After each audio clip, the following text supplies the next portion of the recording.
Hello there, thanks for joining me on 7Edition. I'm Helena Krishnamurthy and these are tonight's top stories. Government takes on digital piracy.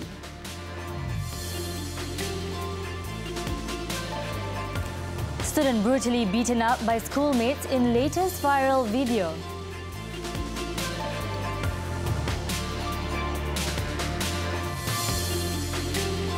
And Malaysia's economy grows 4.7% for 2018 despite global headwinds.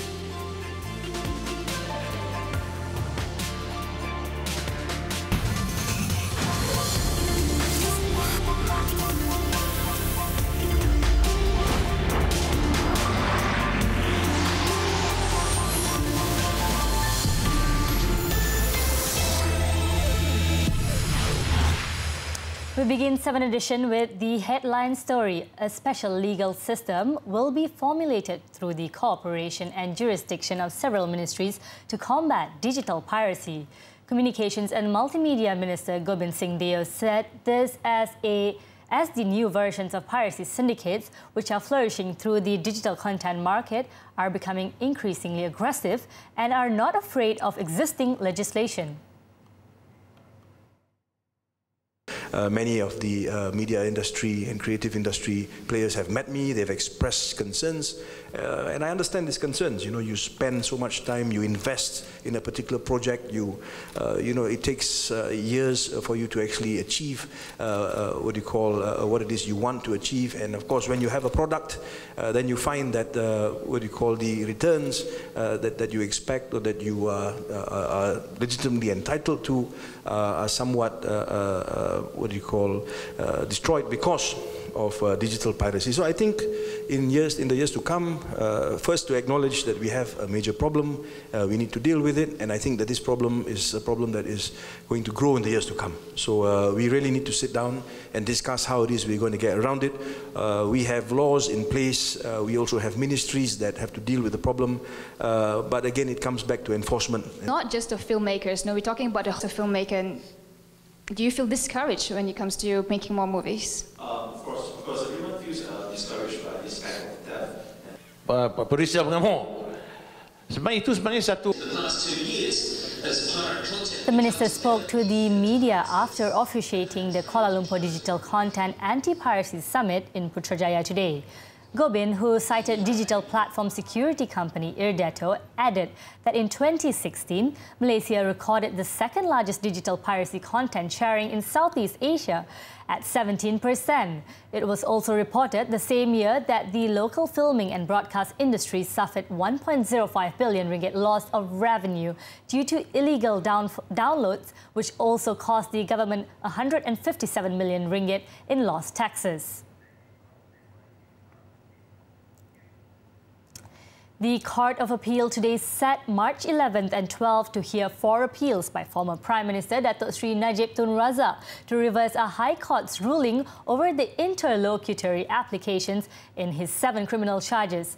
All the criminal charges are related to SRC International Sindaran Berhad funds, totaling 42 million ringgit. Court of Appeal Registrar Datuk Nur Sharida Awang fixed the dates today after meeting Deputy Public Prosecutors Budiman Lufti Othman, Muhammad Izzat Fauzan and lawyer Harvinderjit Singh representing the ex-premier. Budiman said Datuk Sri Najib's lawyer had informed the court that the defence needed 10 days from the date they received the appeal record to file the petition of appeal. The court also ordered both parties to file written submissions by March 4th or 5th. On the 2 days, the Court of Appeal would hear the appeals by Datuk Sri Najib on his application for a gag order to prohibit the media from discussing the merits of his criminal cases, his application for the recovery of documents and statements, and his challenge on the appointment of lawyer Datuk Sulaiman Abdullah as the lead prosecutor in his 7 charges pertaining to SRC International. On July 4th last year, the former PM was charged with 3 counts of criminal breach of trust and 1 charge of abusing his position over SRC International funds amounting to 42 million ringgit. On August 8th last year, he was charged with 3 counts of money laundering involving the same amount of money. His SRC trial, which was scheduled to commence on February 12th, was adjourned after the Court of Appeal allowed Datuk Sri Najib's application to stay the trial, pending the outcome of his appeal on the withdrawal of the transfer certificate.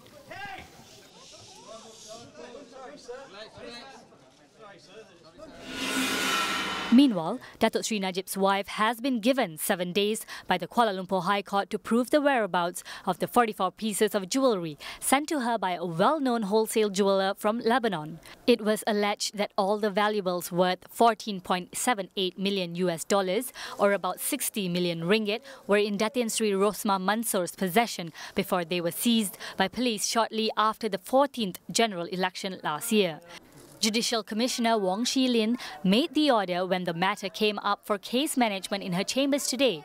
Counsel Datuk David Gurupatam, who was acting for Lebanese company Global Royalty Trading SAL, told the media that Datin Sri Rosmah has to find all the jewellery concerned as his client was not required to do so. The court is of the view that the trial will be held regardless of whether the jewellery were in police keeping or not, as she had confirmed and signed for the consignment of the jewellery. He added that it is also not the duty of the police to prove the whereabouts of the jewellery. Court also ordered all parties to furnish all documents used for the hearing set on March 4th and 5th. On June 26 last year, Global Royalty filed a suit against Datin Sri Rosmah to demand the return of the 44 pieces of jewellery sent to her for selection or pay the price for all the items. And former Kota Tinggi Member of Parliament Datuk Nur Ehsanuddin Muhammad Harun Narashid claimed trial to another 5 counts of graft for allegedly receiving luxurious items in the form of car maintenance costs and lawyer fees in 2014 and 2015. The ex-lawmaker gave the not guilty plea before Judge Rozila Saleh after the charges were read out to him in the Shah Alam Sessions Court this morning. The accused was charged under the Penal Code with 4 counts of receiving maintenance costs for a car registered under his name and his wife's name, Zubaida Kasim, amounting to 6,244 ringgit, and 1 count of receiving lawyer fees amounting to 6,463 ringgit for the purchase of a land in Kota Tinggi, Johor. The former Felda Board of Director was accused of receiving those items from a printing company, Karya Hidayah Sendirian Berhad, which was known to have links with his official duty. He was accused of committing the offences between January 10, 2014 and December 8, 2015. Rozila set bail at 20,000 ringgit for all charges with 1 surety and fixed 15 March for remention of the case. Last Sunday, Datuk Nur Ehsanuddin pleaded not guilty at the Johor Bahru Sessions Court on 2 counts of receiving 50,000 ringgit cash bribe and a piece of land valued at 180,000 ringgit. On Wednesday, he was charged with 14 more counts of receiving bribes by way of payment for his car's monthly installments by the printing company, totaling 23,540 ringgit and 68 cents at the Kuala Lumpur Sessions Court.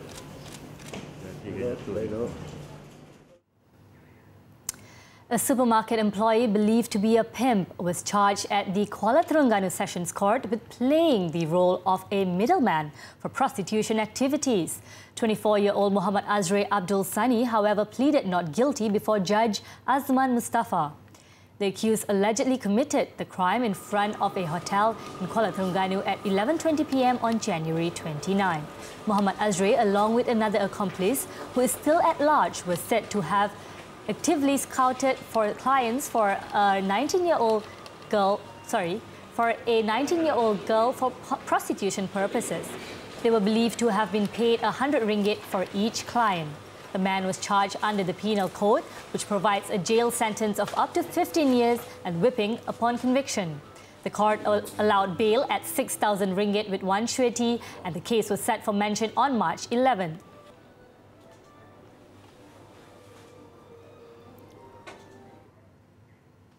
The Cabinet will decide on the abolishment of the death penalty after taking into account the views of all stakeholders. Minister in the Prime Minister's Department, Dato' Liew Vui Kiong, said the move is necessary before the Dewan Rakyat convenes next month. Kita kena memahami juga perasaan daripada pihak mereka, bangsa ahli keluarga yang telah pun kehilangan kesayangan mereka, ibu bapa, adik, abang, saudara mara dan ada punya kawan saja. Jadi ini kita kena ambil kira semua ni. Jadi kita kena tunggu keputusan daripada pihak Jemaah Menteri untuk memberikan satu keputusan muktamad dalam perkara ini. Datuk Liu said this in response to questions from the media on the status of the proposal to abolish the death penalty in Malaysia. He also said feedback had been obtained and considered, including those from NGOs. The Parliament is scheduled to convene on March 11th.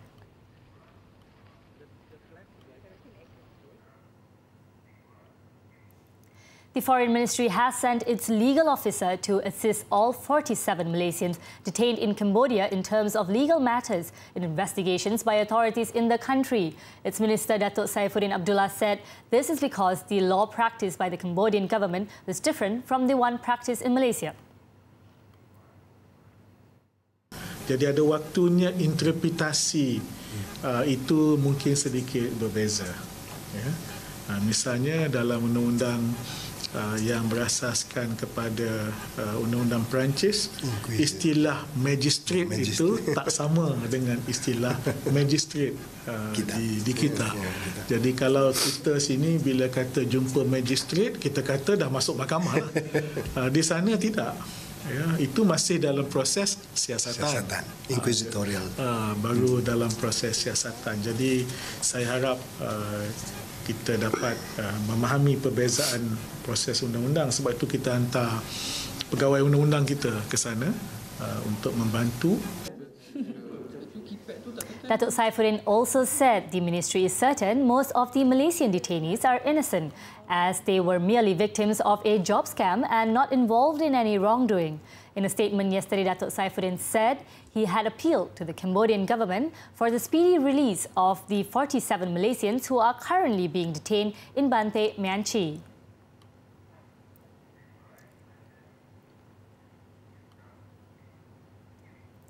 A disturbing video surfaced today showing a primary school pupil in Besut, Terengganu being helplessly beaten up by his schoolmates. In the 1-minute 26-second clip, which went viral on Facebook, at least 3 Standard 6 pupils were seen punching and kicking the victim while the act was being filmed by their accomplice. Based on information gathered, the incident took place within the school compound during recess time on Tuesday. State Education Director Shafruddin Ali Hussein, when contacted, said the victim's mother had lodged a police report over the matter. He added the victim had been given counselling by the school administration and the district education office to help him deal with a traumatic experience. Shafruddin also expressed his hope for all schools in the state to monitor their students at all times, including during recess time. Police investigation into the case is also underway.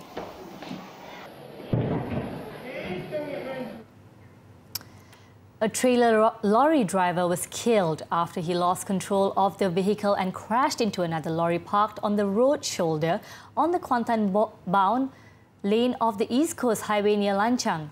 Investigations reveal that the stationary lorry with 2 men inside was stolen in Kuala Lumpur a few hours prior to the crash.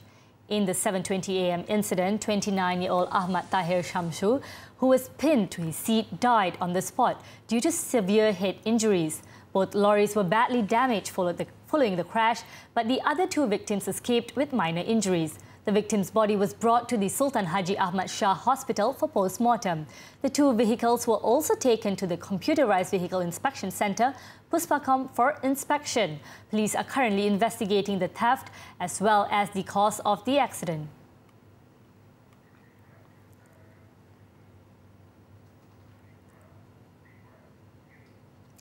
Pakatan Harapan PH today announced Muhammad Aiman Zainali, aged 30, as its candidate for the Semenyih State seat by-election on March 2nd.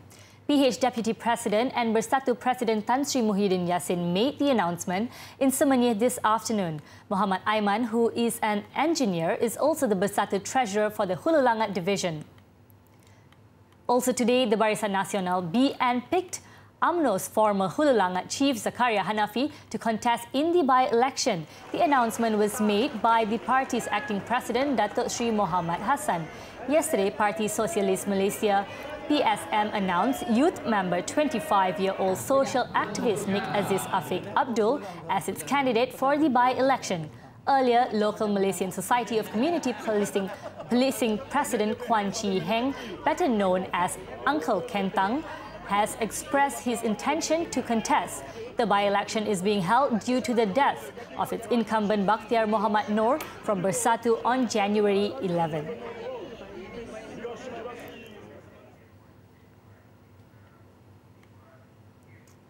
The Election Commission (EC) has announced the appointments of its new deputy chairman and 4 commission members.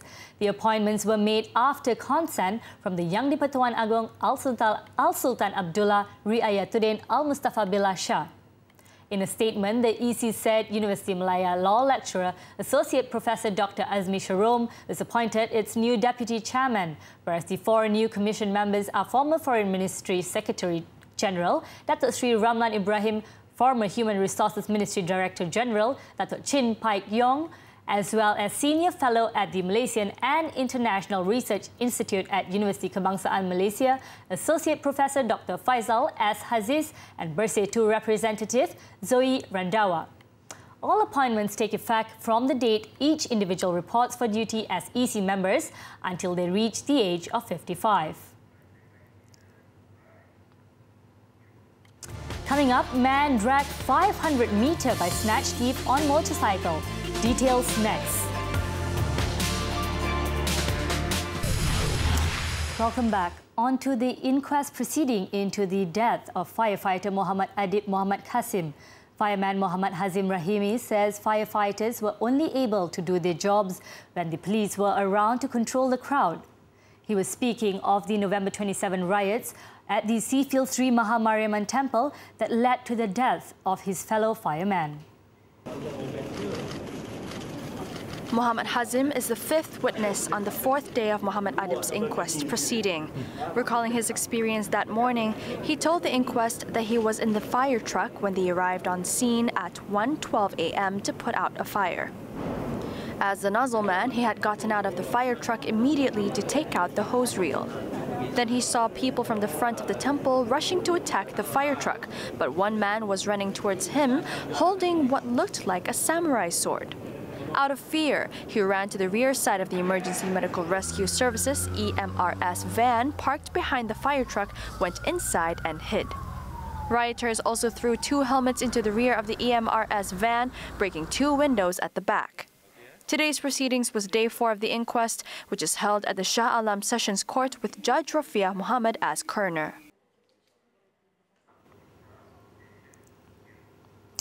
At least 1% of the total employment in all civil service agencies must include persons with disabilities.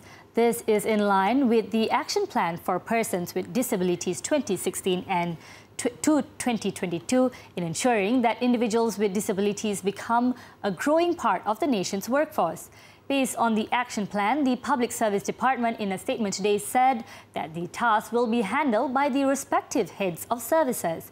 However, the success of the plan will depend on applications submitted to the Public Services Commission or via identification by the respective ministries or agencies under the ministries.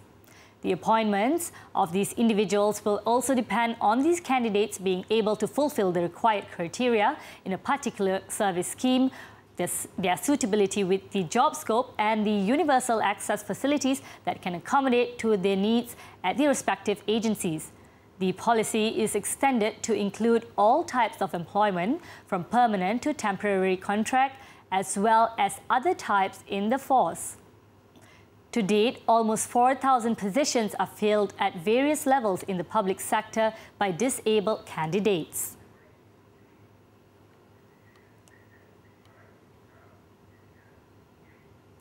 Thanks for staying with us. Now let's hop on to our daily segment Clickbait, where we take a look at what's trending and making rounds in the cyber world today.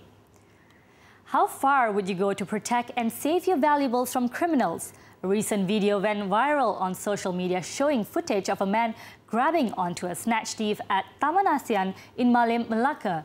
Not just grabbing, the man also managed to overpower the criminal as he rode off a motorcycle for over 500 meters. According to local media, the alleged incident happened on February 2nd at around 3:30 p.m. when the victim was having a drink with his son at a roadside coconut stall. Seconds later, the thief came on his motorcycle and managed to snatch the man's gold chain adorned with a pendant. As the thief was trying to escape, the 49-year-old victim strived to get it back.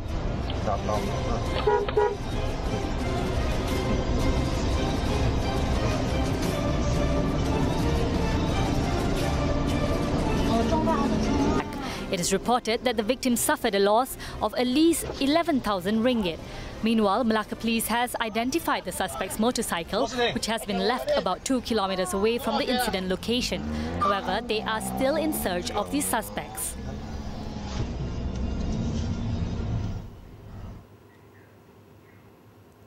Well, hopefully the police can find the suspects soon before they harm another.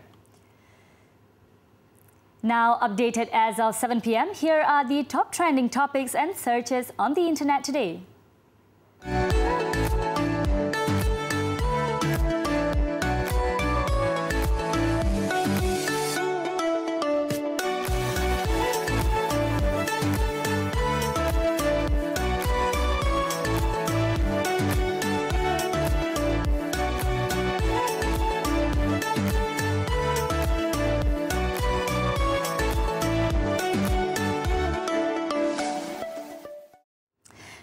Now, in conjunction with Valentine's Day, many would bring their loved ones out to wine and dine. For those wanting to try new things, there's a pop-up restaurant in the heart of the city introduced by Belgian animation studio Skull Mapping, offering a unique dining experience. I won't spoil the details now, so let's find out more from our reporter Shafiqa Rezali. Many of us find tiny chefs like Pillsbury Doughboy and Ratatouille's Remy so adorable as they work around with their tiny hands to deliver us some extraordinary dishes.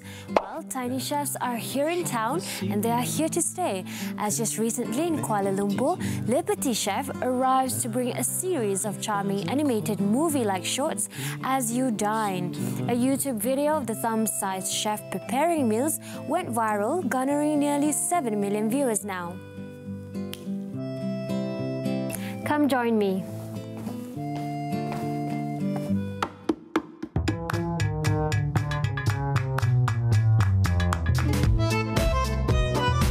Le Petit Chef, or sometimes referred to as Dinner Time Story, is an immersive multi-sensory dining experience like you've never had before. It mixes dining with the technological 3D mapping from multiple overhead projectors that works to bring 3D projections to the table without distortion. The combination of optical illusion, storytelling, great food, props and sounds leave guests in awe with the miniature chef's adventure through his 1.5-hour journey. We always want to create some new experience for, Malaysian foodies. So Le Petit is one of a very different experience as well, where, we have a projector on top of the table. It's just projection mapping onto the table, giving you a small animation of how the food is created, and later on the food is actually being served, the exact same thing. So we are all about bringing new experience. With a touch of humor, Le Petit Chef navigates tempestuous ocean waters, narrowly escapes death in the Arabian desert, and makes the trek to the Himalayas, showcasing the evolving flavors of the dish. Each chapter comes before a course and ends with the serving of the meal, mimicking Le Petit Chef's masterpiece. In my experience today, I am given the 4-course sous chef meal. First, Le Petit Chef works to prepare my bouillabaisse as he battles a giant octopus at sea. Then for my second course, the pint-sized chef struggles with a massive lobster that eventually gets cooked in the process. He then turns my empty plate to grill a juicy steak. The dining experience targets people who are looking for a different and a whole new level of fun night out, as you are treated to a movie with a kinky storyline that you can eventually eat and taste. I have to make this super tasty, so then this, for instance, what we're watching right now, this lobster, there's no sauce on the plate. You know, Malaysians love their sauce, so for sure I had to add sauce. So just by adding the sauce already, it's not going to look like this. So then, if it's not going to look exactly like that, let me just make a really nice lobster dish. So, if you're looking for an amusing way to start your meal or sweep your date off their feet this V-Day, head on over to Elements KL Track in Kuala Lumpur for the magical experience. This pop-up edition of Le Petit is only open during Valentine's Day until the 16th this month. But don't fret, you can start making reservations when they officially open on April 1st onwards. Bon appetit! Shafika Rizali for 7Edition.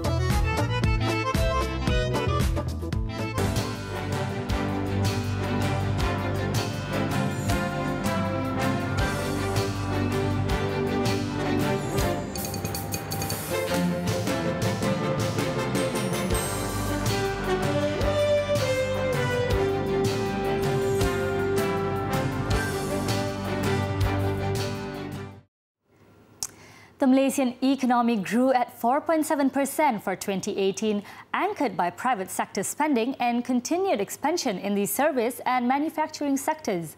Governor of Bank Negara Malaysia, Datuk Nur Syamsia Muhammad Yunus, declared the good news at Malaysia's 2019 full-year gross domestic product and fourth quarter result announcement today.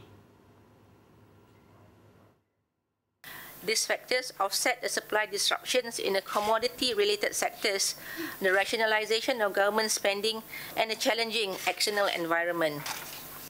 The economic growth is, however, lower than the 2017 figure at 5.9% due to temporary supply disruptions in commodity-related sectors experienced in the second and third quarter of 2018. Unlike Malaysia, most major and regional economies recorded slower economic growth in the fourth quarter of 2018 versus the third quarter, namely Europe, United Kingdom, China, Singapore and Taiwan. For the period under review, the country registered 33.5 billion ringgit of current account surplus. Meanwhile, foreign direct investment (FDI) in Malaysia recorded 32.6 billion ringgit, while Malaysia's direct investment in abroad (DIA) stood at 21.3 billion ringgit. Commenting on the 2019 prospects, the governor expects the Malaysian economy to experience moderate growth this year amidst external headwinds such as ongoing trade tensions between US and China. On the newly formed 16-member Economic Action Council, the governor recommended that the council review the incentive framework in place to reinvigorate private investments.